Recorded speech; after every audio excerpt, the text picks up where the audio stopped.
po kami matatawag na mga bumaligtad. Kasi ang mga Marcos loyalista nga, ay nananatiling loyalista dahil tanga.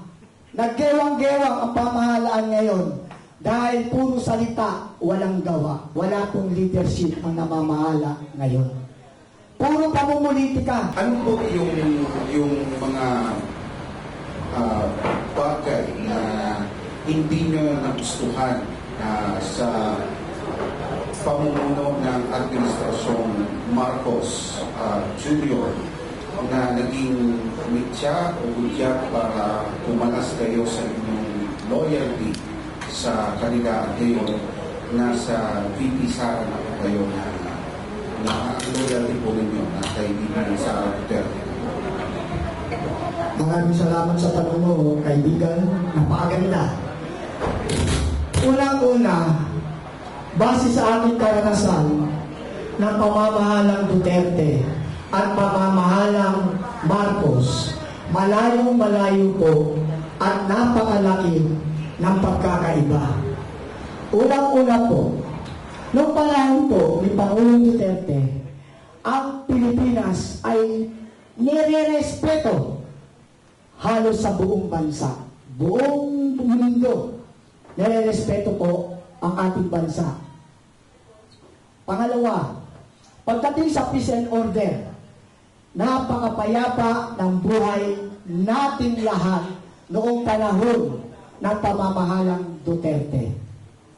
Pangatlo, nung nakaranas tayo ng isang matinding dagok sa ating bansa, sa buong mundo, yung pandemic time, alagang-alaga po tayo ng pamamahalang Duterte.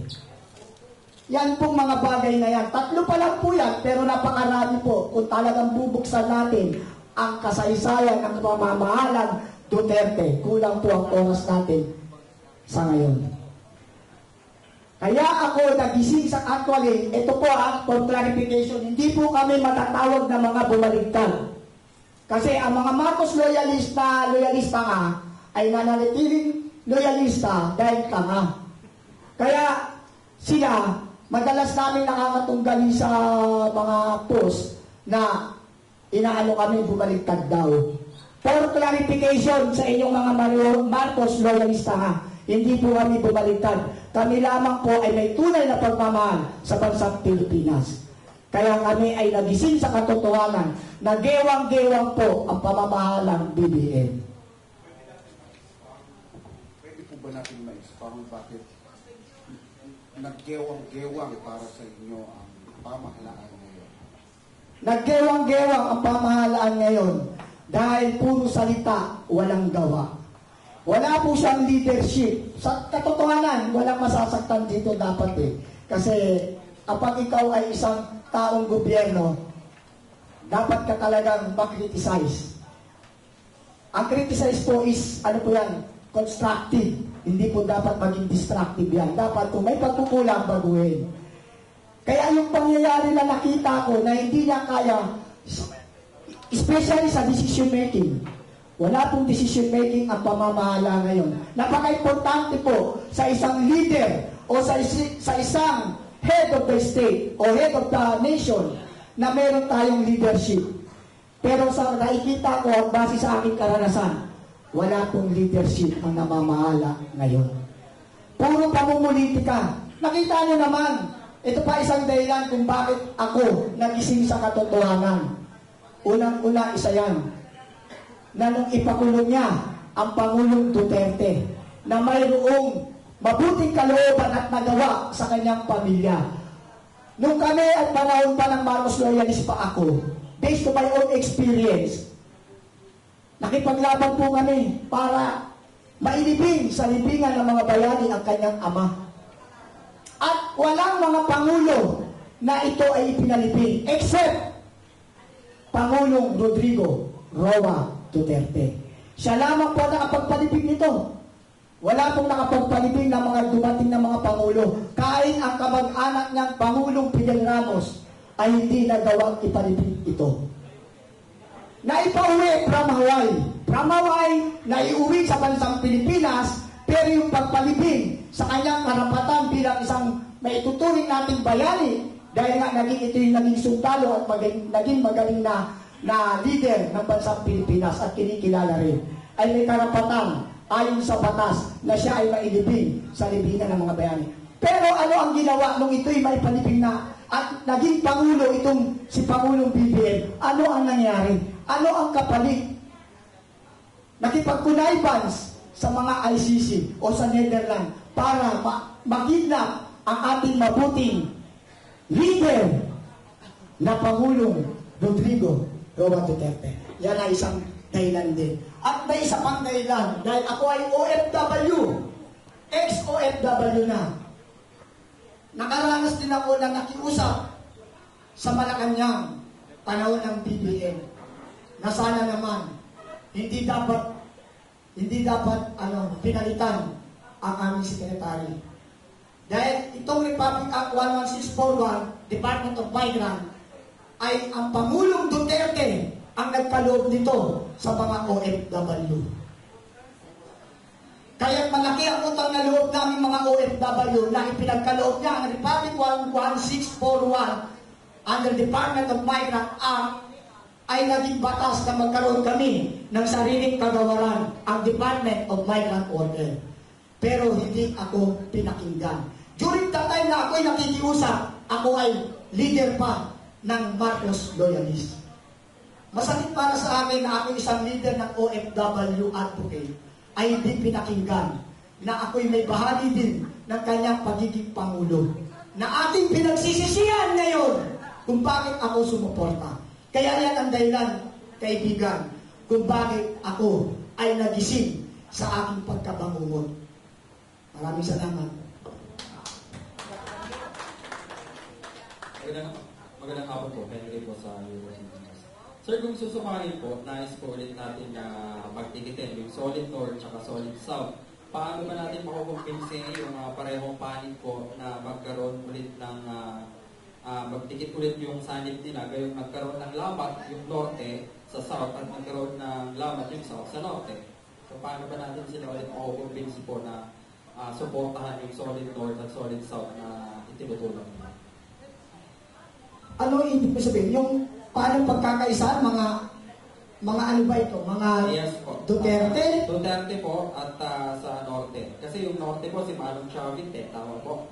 So yung south po si VP Inday Sara. So paano pa natin sila kakasundo ulit na suportahan po yung itinutulong po ninyong mga politiko?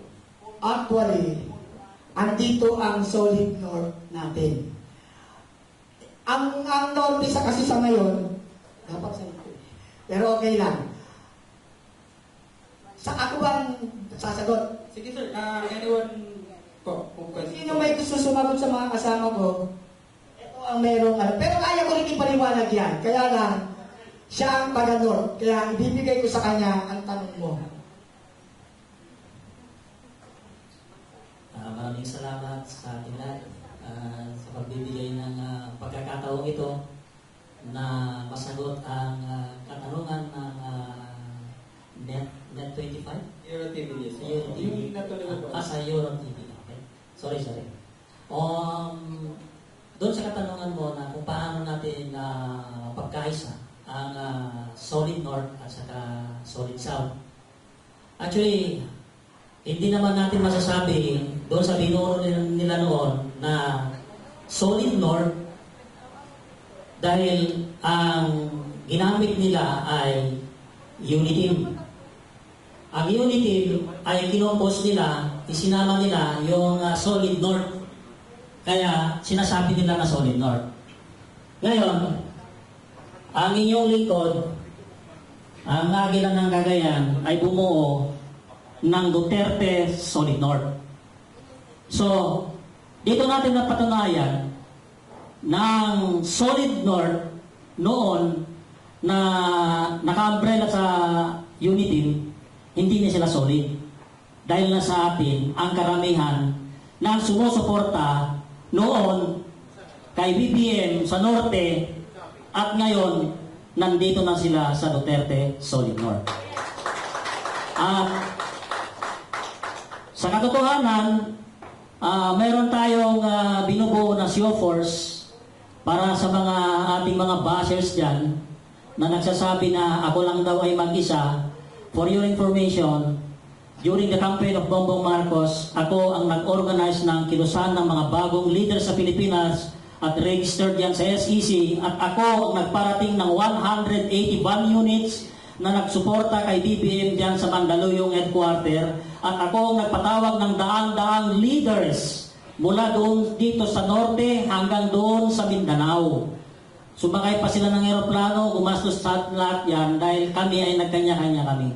So, ngayon, kung tayo ang magsasabi ngayon na former Marcos loyalist na gumalaw noong panahon ng eleksyon noong 2022, ay masasabi ko Duterte Solid North at Duterte Solid South ay nagkakaisa. Maraming salamat po. Sir, sorry, follow lang. Kung iisipin po, sa inyong palagay, nabuwag na yung Solid North na hawak dati na nabuo ng BBM. Yes. Dahil ako ngayon, ang mga grupo ko, Solid North, ang hindi ko inaano yung Ilocandia, no? Ang North, pag sinabi mong North, Luzon. Pag sinabi natin na South, Mindanao. Central, Visayas. So tayo, ginawa natin ngayon, buong Norte, mula dito sa sa Region 4B, A, B, hanggang doon sa Region 2, Region 1. Lahat yan, meron tayong mga leader dyan, kumikilos na. So, hindi na nila masasabi na sila ay Solid North dahil ang meron tayo ngayon ay Duterte Solid North.